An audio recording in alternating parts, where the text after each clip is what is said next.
Shalom saudara-saudara sekalian, ini adalah bahan khotbah untuk PHD Remaja, tanggal 7 sampai 13 Oktober 2024.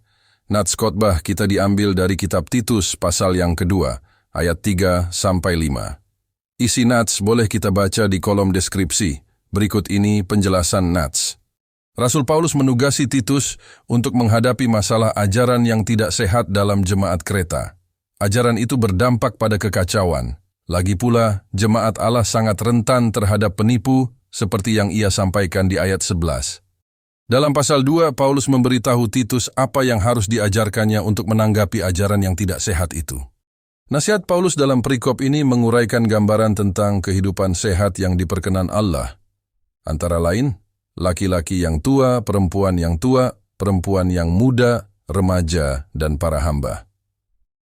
Nasihat mendasar yang diberikan Paulus adalah hidup sederhana, bukan seperti peminum yang tidak dapat mengendalikan diri, terhormat karena sikap dan kebaikannya, bijaksana, dan akhirnya sehat dalam iman, kasih, dan ketekunan.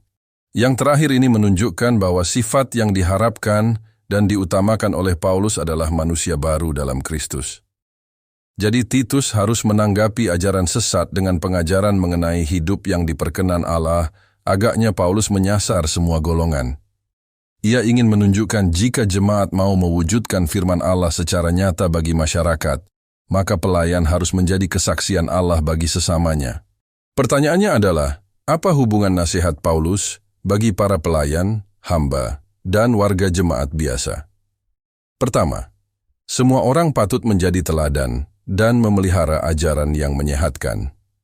Dengan demikian, orang muda tidak berhak menuntut teladan dari orang tua saja, malahan ia semestinya menjadi teladan bagi lingkungannya.